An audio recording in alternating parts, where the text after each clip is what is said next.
I recall waxing philosophical many years ago with a friend about the prospect of one day seeing a world where extreme opposites will coexist, where humans will engage in the worst of behavior and the best. Apathy will sit side by side with empathy, greed with giving, and so on. But then we reasoned, just as the darkest times are usually an indicator of the birth of a brighter day, such will be the case when the dichotomy of consciousness reaches its peak. It's rather poignant that as I sit here right now, contemplating the apparent duality of human behavior, I'm peering out of my window, noticing how nature mirrors those very characteristics. The thunder is roaring with an angry growl. The rains are pouring and beating down on the house with a fury, while simultaneously the sun is visibly shining above it all. This is what I'm observing right now as I jot these musings, both literally and metaphorically. In Southern folklore, when a sun shower occurs, it is said that the devil is beating his wife. One could infer from this saying that two opposites are coexisting, one side representing the wicked aggressor, the other representing the more innocent and benevolent. Regardless of the origin or philosophy from which this saying springs, the timing of this natural display spoke to me deeply. Such is the climate for which we are currently immersed. During this choice point in our history, many have remained faithful to a fear-laden mentality that is based on survival. Competition to win for one's own sake takes precedence over cooperation and team effort for the overall victory. Certainly, our external channels of information that signal what our normal behavior should be, namely our mainstream media, makes for a template of self-service that many have become accustomed to. In spite of the incessant messages of survival that threaten to corral our consciousness on a daily basis, there is a sense on the part of others that selflessness will be central to transforming the future of this planet. Hi, everyone. What you just heard is a chapter from a book that I wrote in 2014, still hard to believe, called Conscious Musings.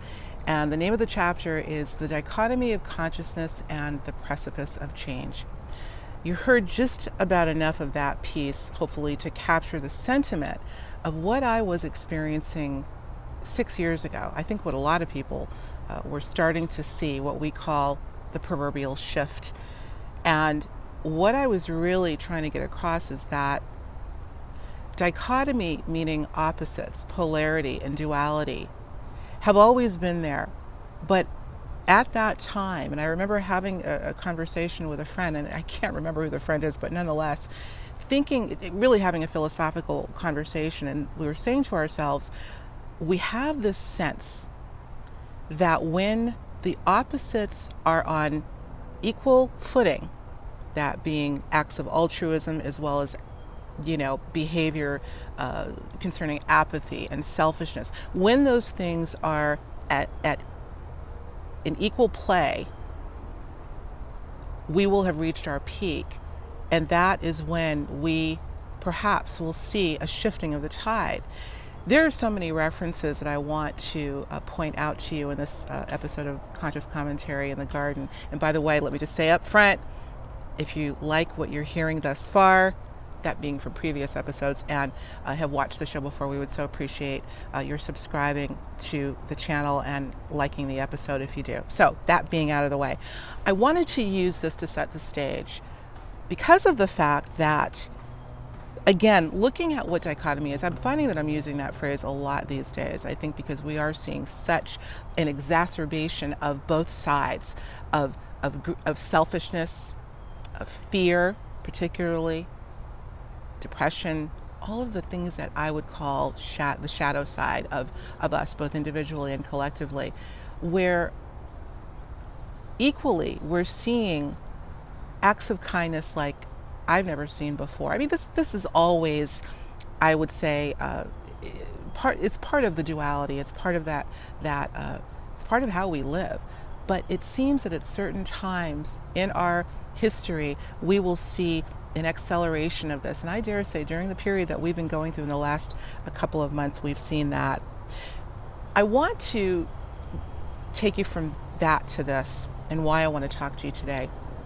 As you know, those of you who've watched my show and listened to my work, I I talk a lot about noticing patterns, particularly in nature, not just in nature. These days we're seeing patterns in technology, the repeating numbers, all that stuff. I can't say that enough. It's happening to me, and I know it's happening to you too. But particularly patterns in nature, I have always felt this visceral sense that nature is an oracle. Nature, she acts as an oracle. Whether you're watching the patterns of birds flying in formation or perhaps erratic, might give a clue as to what's happening on our planet or in our individual lives. Let's talk about the elements, because that's what I want to get to. In that little piece that you just heard, when I was writing this book, guys, and particularly this chapter, at the moment I was writing this chapter, I literally looked outside of my kitchen window. I was sitting at the kitchen table tapping away on the manuscript, and I noticed what is called a sun shower. I'm sure you've seen them. They're not that common. They're actually called a meteorological phenomenon, meaning that it doesn't happen a lot. And I'm not a meteorologist, so I won't get into how it works. It's really when two distinct or two opposing elements come together and create what we call a sun shower. When I was writing the chapter, Dichotomy of Consciousness, that's exactly what was happening. If I recall, I was really, I think, sort of reaching out to universe to say, help me articulate this in a way that people will understand. Help me to understand what this dichotomy denotes in terms of our observation. And it gave me the sun shower. Now, I don't know about you, but my mom was from the South, well, Midwest, but Southern background, used to say to me, Alexis, you know what a sun shower means? It means that the devil is beating his wife. I will never forget that. I don't know if you've heard that before.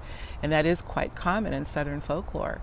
So I decided, well, at the time when I wrote the chapter, I certainly wanted to get a little bit more of a background on what that really denotes, because again, I feel that everything that we see on the face of this planet, including and especially the elements, have a metaphysical origin and are really trying to send us a message.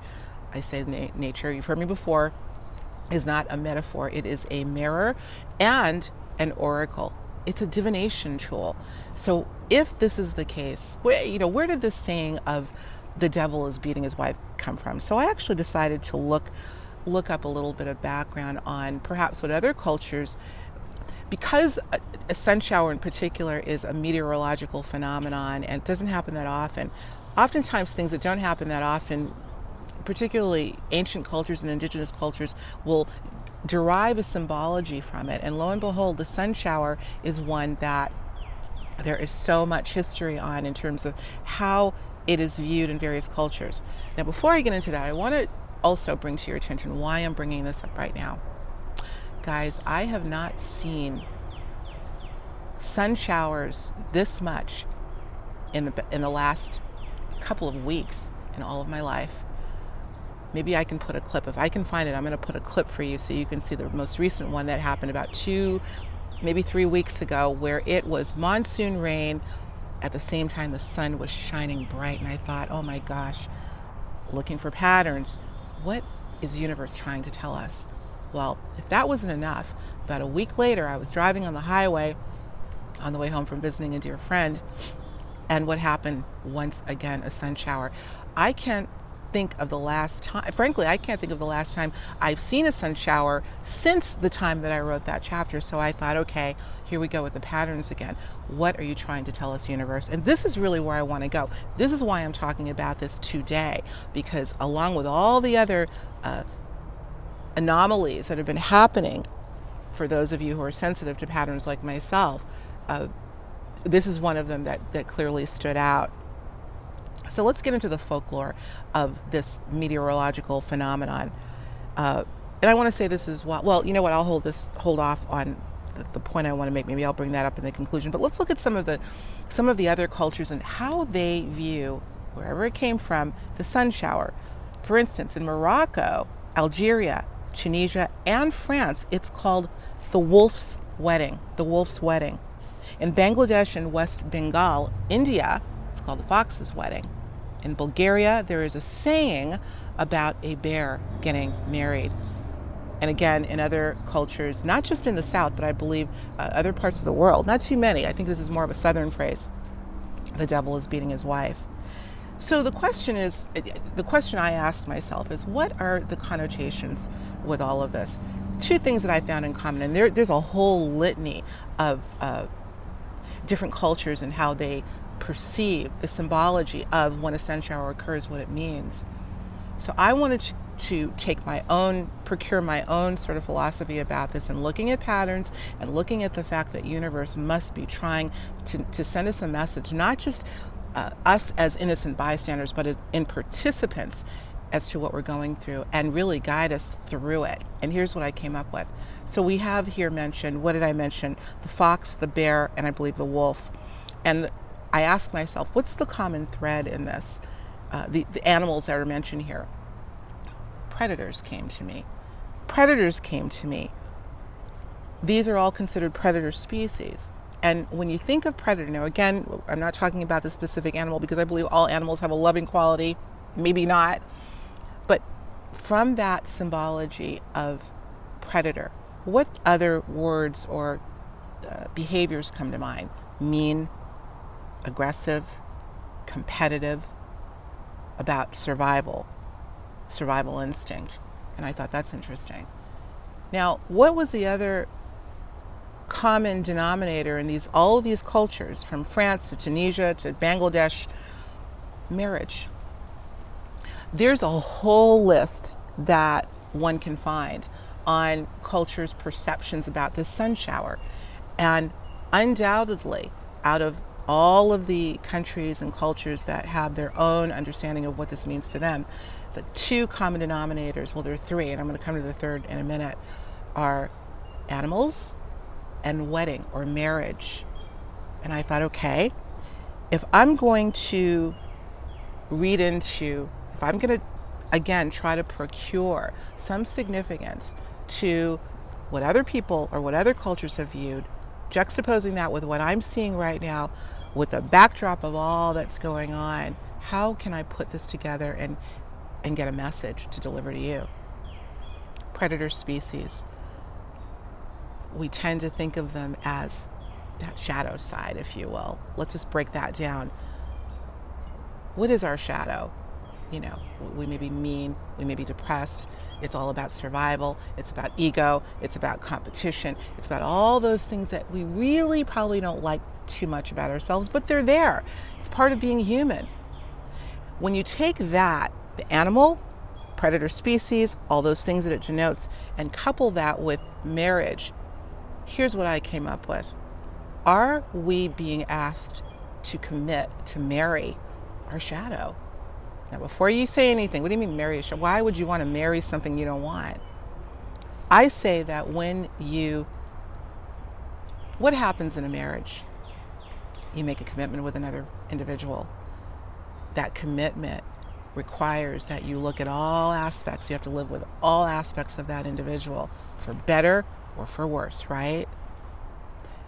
If we can put all that together and say, okay, we're maybe being asked to commit to owning the shadow. What have we seen more of? Again, I'm talking about dichotomy reaching its peak during this time, where acts of altruism, aggression, being triggered easily with loving are all on equal footing. That's true. But beyond that, what I feel that universe is so trying to let us know through the elements, with water and sun in this case on equal footing, is to look at the shadow. I think a lot of those shadow aspects of ourselves individually and as a collective are coming to the surface through all of what's going on. The fear of a pandemic, or fear that some of our rights are being taken away, and aggression on the part of some that feel that their rights are being taken away. We've got, obviously, the recent protests, and God knows what else is on the horizon, but absolutely exacerbated circumstances all in one kettle. People, I don't know if it was on this show or the other show, where I talked about, I can't remember, instances of mental illness and people calling the mental health hotline up 1,000% since last April. we know that we're going through some extreme, very, very visceral, often gut-wrenching emotions. And a lot of it is bringing up the shadow aspect of ourself. I say give yourself permission to feel everything that you're feeling. However, universe is wanting to take us a step further and say, commit to your shadow. Marry that shadow, because when you do, you're essentially accepting, I've got these aspects of myself as well. And now that I'm owning them, that I've committed to them, I can not only look at them, but work on transmuting them. And I think that is really what we're being asked to do. I have always felt that when we see, particularly in the collective, through global events throughout history, being so strong and so poignant, so exacerbated, it's not to just show us, look how ugly and insane you people can be. It's trying to bring that, there's a buoyancy to that which is heavy. It's got to come to the surface so that it can be annihilated eventually, but it cannot be annihilated unless it's acknowledged first. I was just thinking, and you probably heard some semblance of this before, how on earth can you build a new structure on an unstable foundation? How can you build your mansion, whatever it is that you want, something strong and stable when the foundation's crumbling, when the foundation's shaky? We're living in shaky times, and perhaps those shaky times are coming to the surface, including with all of our baggage, all of our emotional angst, so that we can wipe it away, so we can get rid of it. Anger, frustration, guilt.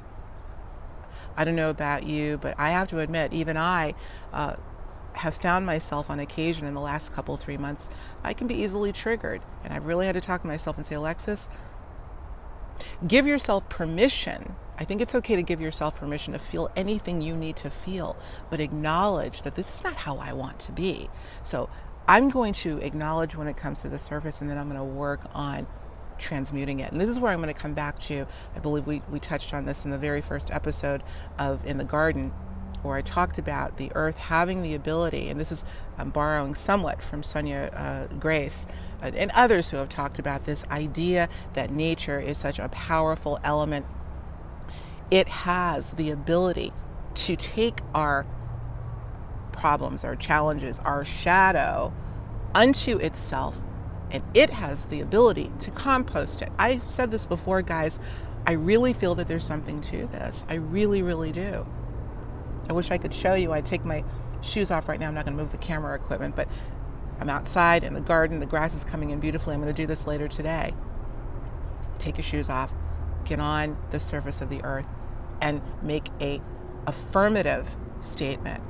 I ask you for all the shadow that I've acknowledged it. I'm owning it. I'm married to it now, but we're about to get divorced because, and I say that somewhat facetiously, but not really. I want a new partner here. But first I've got to own it. I'm then going to hand it over to you. I'm going to ask that you take it unto the earth. And I would speak this out loud. And I'm going to trust that you will compost it and turn this into fertile soil that I, with your grace, can plant new seeds. So going back to the fact that I have seen this sun shower phenomenon so much, and I want to say, I gave you 2 instances. I think there have been a couple of others recently. Again, the patterns. What do they mean? Universe is intelligent. Nature is intelligent.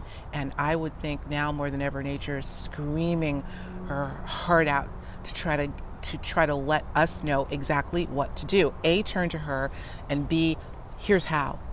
Nature's saying, let me take this shadow. Once you own it, you got to own it. Take that predator side of yourself. The bear, the wolf, the hyena, I think was referenced here. Let's see if I can find this. Oh, I know. I'll get to that in a minute. But once we do that and give it over to her, she's all completely willing to take it and compost it. So that's the message I want to give there. That's the message that I got from the sun shower, but that's not the only message. So I looked a little bit further into the folklore associated with the sun shower. Next to Animals are cited in nearly all cultures having to do with the symbology associated with the sun shower, along with marriage. But you know what else? Birth, the birthing process. And I found a couple of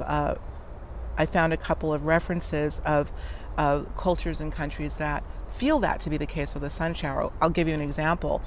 In Iran, they believe a sun shower denotes the wolf giving birth.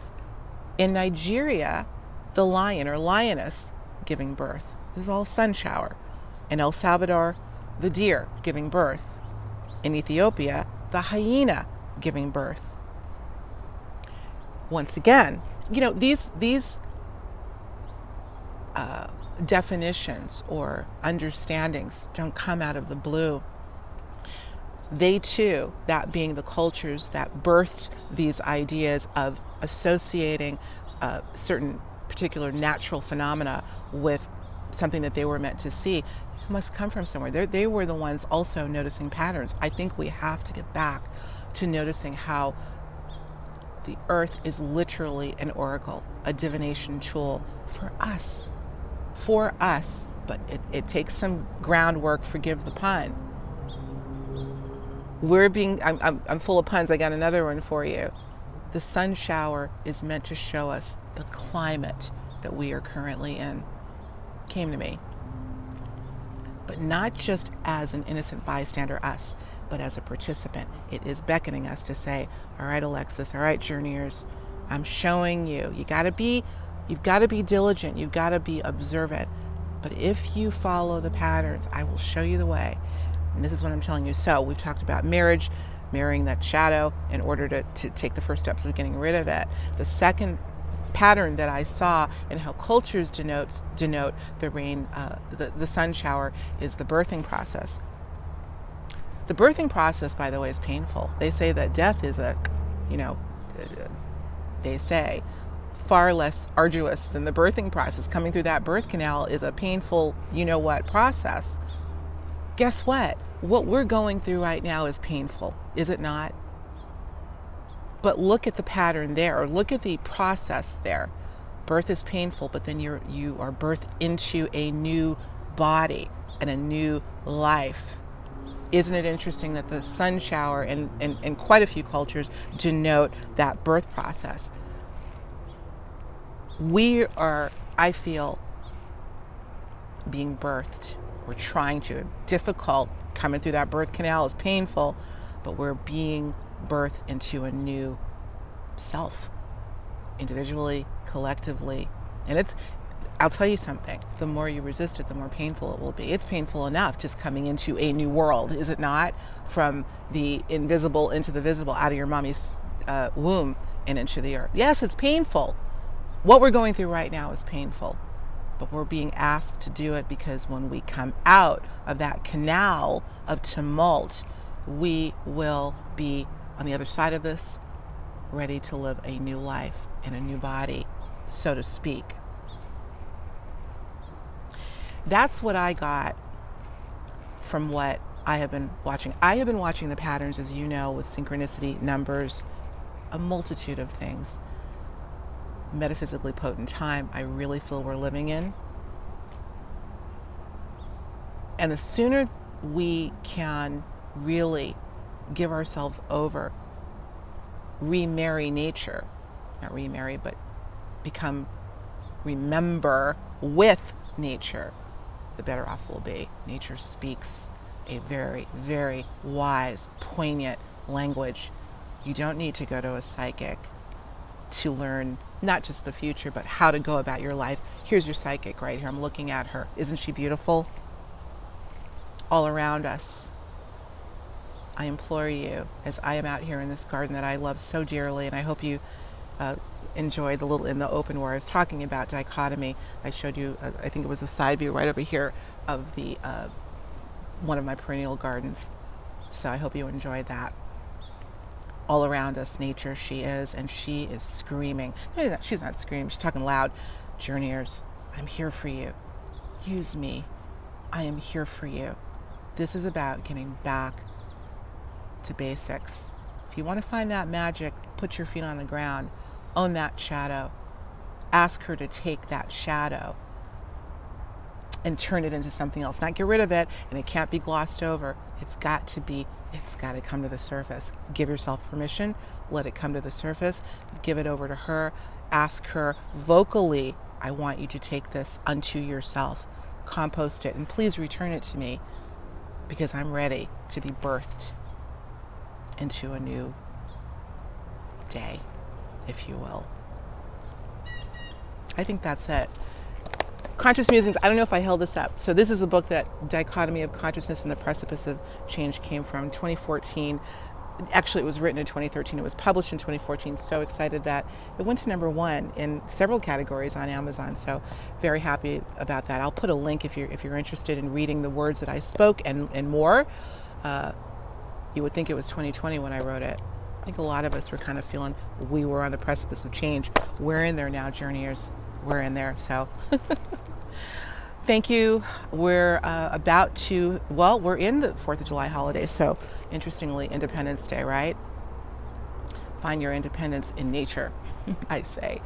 Enjoy your holiday weekend. If you're here in the States, of course, I know we reach all over the world. Wherever you may be on this little blue planet, I love you. Enjoy. Listen to these words again if they are supportive to you, and we'll be talking more about it.